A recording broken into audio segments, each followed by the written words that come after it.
the ground shake.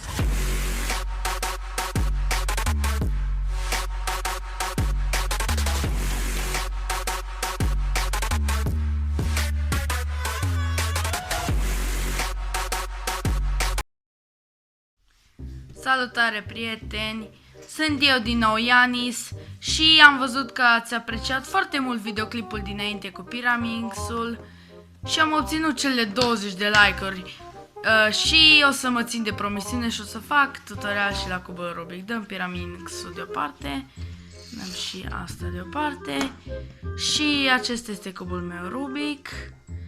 O să vi-l prezint. Acestea din mijloc sunt centrele. 5, 6, are 6 fețe, după cum puteți observa. Alb, galben, verde, albastru, portocaliu și roșu. Marginile sunt acestea, spre deosebire de Pyraminx, care are 3 centre și 3 margini. Acesta are doar un centru și 4 margini și 4 colțuri, adică acesta, acesta, acesta și acesta. Bun, acum știți ce e nevoie să știți ca să faceți cubul Rubik. Cum trebuie doar să învățați algoritmii. O să-l amestec. Bun, l-am amestecat și acum să începem să-l facem. Bun, pasul 1 în rezolvarea cubului Rubik este să faceți fața albă. Modul în care veți face asta este în primul rând să faceți cruce albă, care este formată din centru și toate marginile. Bun, ca să facem asta, va trebui să unim toate marginile, 3 și 4, cu centrul alb. Bun, am găsit o margine aici și vrem să o ducem aici, deci rotim în sus. Aceasta vrem să o ducem aici, deci rotim în sus. Aceasta vrem să aducem aici, rotim în sus. Și cealaltă aici, vrem să aducem aici, rotim în sus. Dacă ar fi, de exemplu, asta aici, noi am vrea să o aducem aici, am roti asta și am ridica. Iar dacă, de exemplu, găsiți o piesă care este așa, adică aici sus, găsiți o parte care nu are marginea pusă, adică asta, ca să nu deranjați nimic, întoarceți în orice parte, acum întoarceți și ridicați. Bun, și acum avem crucea albă. Și acum să punem colțurile. Modul în care vom face asta este următorul. Acesta este un colț, 2, al 3-lea și al 4-lea. O să începem cu cele mai simple, colțurile care sunt în rândul de jos. Avem două. Primul, trebuie să dăm, aici colțul acesta este pe dreapta, așa că îl vom da spre stânga, căci dacă îl vom da spre dreapta o să ajungă altundeva unde nu vrem noi. Deci îl dăm spre stânga pentru că este pe dreapta, coborâm această parte unde vrem să-l punem, îl introducem și ridicăm. Acum acesta la fel este pe stânga, așa că îl ducem spre dreapta, coborâm partea unde vrem să-l punem, introducem și ridicăm. Bun, acum avem ăsta aici, îl dăm deoparte în stânga pentru că este în dreapta, dăm în jos partea unde vrem să-l punem, introducem și ridicăm. Bun, și acum avem unul jos, un colț jos. Acesta, ca să-l punem jos, va trebui să facem următorul lucru. Vom da asta, îl vom duce aici de dedesubtul locului unde vrem să-l punem. Vom da în jos și vom întoarce partea de jos până vedem acesta. Și acum știți procedeul. Îl dăm deoparte în stânga pentru că este în dreapta, dăm jos, aducem aici, îl introducem și ridicăm. Dacă este aici, partea albă pe care vrei să faceți următoarea chestie. Să zicem că aici este albă, imaginați-vă că aici este albul. Dați în jos, dați, dacă este în stânga, dați înspre dreapta, dacă este spre dreapta, dați înspre stânga, vreți să-l aveți în opus, ridicați. Și acum avem albul nostru care ne-am imaginat, îl avem aici jos. Și de aici știți procedeul, dar o să-l fac cu albul acesta, pentru că l-am aici. Îl dau într-o parte pentru că este în dreapta, îl dau spre stânga, cobor, introduc și ridic. Bun, și acum am făcut fața albă. Să trecem la următorul pas. Următorul pas în rezolvarea cubului Rubik este să facem primul rând. Modul în care vom face asta este în primul rând să aliniem centrele, adică să avem două culori, aceeași culoare pe aceste două, cum avem aici, de exemplu. Deci aici nu avem și aici nu avem. Modul în care vom face asta este să aliniem două dintre centre. Dacă dau așa, am verde și roșu, întoarceți cât este nevoie ca să aveți două centre aliniate și acestea două trebuie schimbate între ele. Și modul în care voi face asta este să țin unul spre mine și unul spre dreapta și o să ridic ambele părți, adică să am două linii albe în sus și una spre mine, întorc cubul înspre partea cealaltă unde vreau să aliniez, fac același lucru, ridic ambele părți, apoi acesta vreau să-l duc aici, întorc, realiniez aceste colțuri cu aceste margini, le realiniez, apoi asta o duc centrul celălalt, acesta este celălalt centru, îl duc înapoi la centru albastru, nu, asta e margine, duc înapoi la centru alb și refac partea albă. Și acum, după cum vedeți, toate sunt aliniate. Bun, și acum trebuie să facem colțurile. Acum am găsit colțul alb, portocaliu și verde, care trebuie poziționat între centrele alb, portocaliu și verde.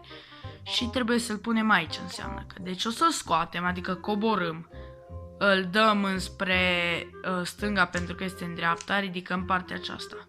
Bun, avem colțul aici și vrem să-l ducem între centrele alb, portocaliu și verde, pentru că pe el este alb, portocaliu și verde. Vrem să-l ducem aici, deci îl dăm în stânga pentru că este în dreapta, coborâm, introducem și ridicăm. Bun, acum avem colțul ăsta, care este albastru, portocaliu și alb. Adică trebuie să-l ducem între centrele albastru, portocaliu și alb. Deci trebuie introdus aici, adică îl punem de desubt, dăm într-o parte în dreapta pentru că este în stânga, coborâm, partea unde vrem să-l punem, introducem și ridicăm. Așa, mai avem aceste două de schimbat. Acesta trebuie să-l dăm afară de aici, așa că coborâm, dăm înspre stânga pentru că este în dreapta, ridicăm, alb, roșu, albastru, adică între centrele alb, roșu, albastru, adică aici, îl ducem până ajungem de desubt, vrem să-l punem aici, îl dăm înspre stânga pentru că este în dreapta, coborâm, introducem și ridicăm. Bun, și acum mai avem un singur centru roșu, verde, alb, care trebuie aici. Îl dăm deoparte, este în stânga, așa că îl dăm în dreapta, coborâm, introducem și ridicăm. Bun, și acum avem primul rând. Să trecem la al treilea pas. Al treilea pas în rezolvarea cubului Rubik este să facem al doilea rând, adică partea aceasta. Modul în care vom face asta este să găsim toate marginile care ar trebui să se potrivească aici, aici și aici, adică 3 margini. Adică marginile care în cazul nostru, dacă ați făcut partea albă, nu conțin galben, dacă ați făcut partea roșie, nu conțin portocaliu, dacă ați făcut față portocalie, nu conțin roșii, dacă ați făcut partea albastră, nu conțin verde, dacă ați făcut partea verde, nu conțin albastru, și iar dacă ați făcut partea galben, nu conțin alb. Deci eu am făcut partea albă, așa că nu conțin galben. Asta conține galben, asta nu, asta da, asta nu. Deci astea două trebuie poziționate. Aceasta este verde-roșu, adică trebuie să ajungă între centrele verde și roșu, adică aici. Avem pe partea galbenă, adică unde este galbenul, Aici ar trebui să fie galbenul. Avem verde, așa că orientăm înspre centrul verde, așa, să fie exact în opus de centrul verde și o să lucrăm pe roșu. Ținem fața roșu în fața, albul totdeauna în sus și dați, aici vrem să-l punem, deci dați partea aceea în jos unde vrei să-l puneți.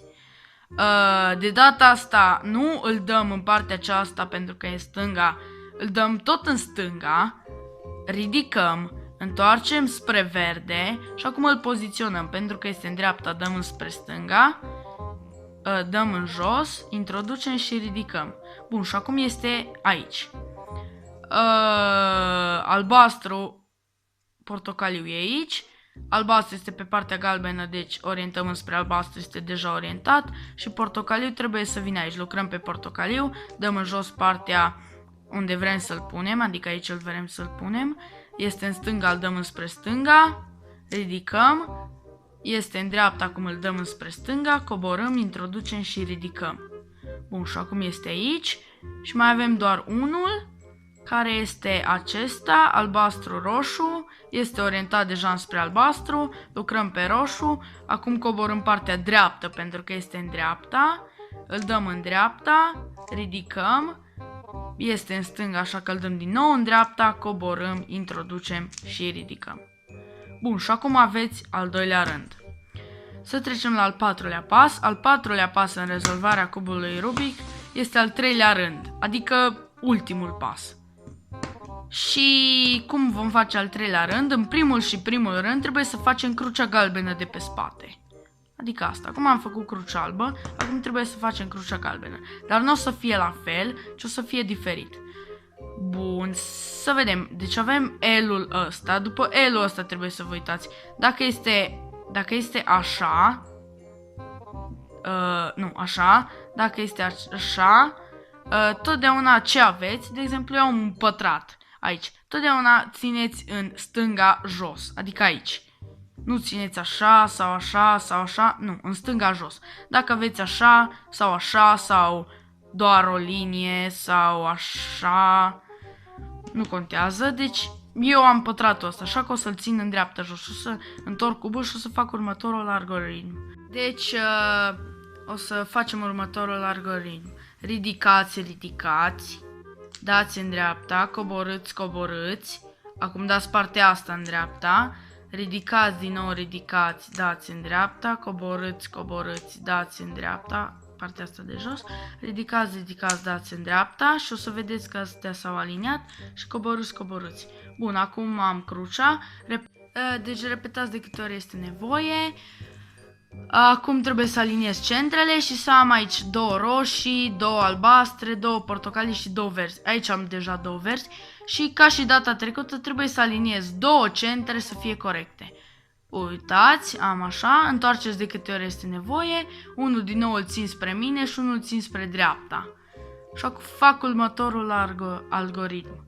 Ridic partea dreaptă, dau de două ori înspre stânga, cobor partea dreaptă, întorc partea de sus înspre dreapta, ridic din nou această parte, dreapta, și acum o dau din nou înspre dreapta și acestea trei ar trebui să fie aliniate și coborâți în jos. Bun, acum am toate patru. Dacă aveți unul corect aici și unul corect aici, faceți algoritmul cu unul corect înspre voi și unul greșit înspre dreapta. Faceți algoritmul și apoi faceți să fie două una lângă alta. Adică una înspre voi și una înspre dreapta. Bun. Și acum trebuie să vedem dacă colțurile noastre sunt corecte. Corecte adică să fie, de exemplu, colțul roșu, galben, albastru ar trebui să fie între centrele roșu, galben, albastru. Dar nu este între centrele roșu, galben, albastru, așa că este greșit. Și acesta este greșit pentru că este roșu, verde, galben și nu este între centrele roșu, verde, galben. Și acesta este greșit și acesta este greșit. Bun, avem toate greșite. Dacă aveam unul corect, trebuia să ținem aici în dreapta. în dreapta jos, dar cum nu avem niciunul corect, nu o să ținem, nu contează cum o facem și așa o să ridicăm partea din stânga, o să dăm înspre stânga, o să ridicăm partea din dreapta, o să dăm din nou înspre dreapta, acestea trei ar trebui să fie aliniate, o să coborâm, o să dăm din nou înspre stânga, acestea trei ar trebui să fie aliniate, o coborâm și o dăm din nou înspre dreapta. Bun. Acesta tot nu este corect, acesta nu se schimbă, deci nu mai are rost să vă uitați la el. Acesta este corect. Bun, acesta nu este corect, deci va trebui să repetăm din nou procesul. Cum acesta este corect, pentru că este portocaliu, verde, galben, o să-l ținem în dreapta jos, cum spuneam. Ridicăm partea din stânga, dăm înspre stânga, ridicăm partea din dreapta, dăm spre dreapta, acestea trei ar trebui să fie aliniate, coborâm, dăm din nou spre stânga, acestea trei ar trebui să fie aliniate, coborâm și dăm din nou spre dreapta. Bun, acum cum vedeți avem două colțuri întoarse corect și două colțuri corecte, dar nu întoarse corect. Și acum ultimul pas în rezolvarea cubului Rubik, trebuie doar să întoarcem aceste colțuri. Știu, puteți să le întoarceți cu mâna, da? Dacă vreți să îl faceți corect și ca lumea, urmați-mă în continuare. Trebuie să țineți două colțuri incorrecte pe partea din dreapta, întotdeauna. Dacă aveți mai multe colțuri incorrecte, gen dacă aveți 3, țineți oricare două pe partea din dreapta. Dacă aveți numai 1, țineți unul înspre voi, dreapta și înspre voi. Și da, cred că astea sunt cam toate posibilitățile. Și dacă aveți toate 4, țineți oricum, că nu contează. Bun, deci eu am 2 și ca să le întorc va trebui să fac următorul algoritm și preferatul meu de altfel și cel mai lung. Și ultimul. Ridicați partea unde sunt cele două colțuri, adică dreapta, dați de 2 ori înspre stânga, coborâți partea din dreapta, dați înapoi înspre stânga, partea de sus înspre stânga, ridicați partea din dreapta, dați din nou înspre stânga și acum sunt din nou aceste trei aliniate și coborâți.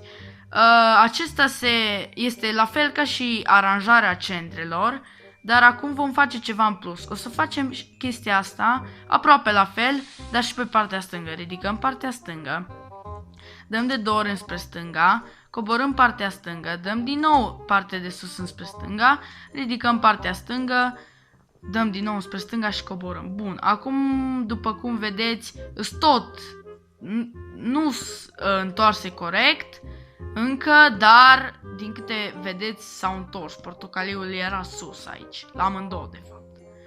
Și mai trebuie să facem o dată algoritmul. Ridicați partea dreaptă, dați de 2 ori înspre stânga, coborâți partea dreaptă, dați spre dreapta, ridicați partea dreaptă, dați spre dreapta, coborâți. Pe partea stângă, ridicați partea stângă, dați de 2 ori înspre stânga, coborâți partea stângă, dați înspre stânga, ridicați partea stângă, coborâți, dați înspre stânga și coborâți. Și e gata. Felicitări! Ați rezolvat cubul Rubik. Și acum să le punem pe toate la loc. Și da, acesta a fost. Sper să vă descurcați să-l faceți. Sper că v-a fost de ajutor acest videoclip.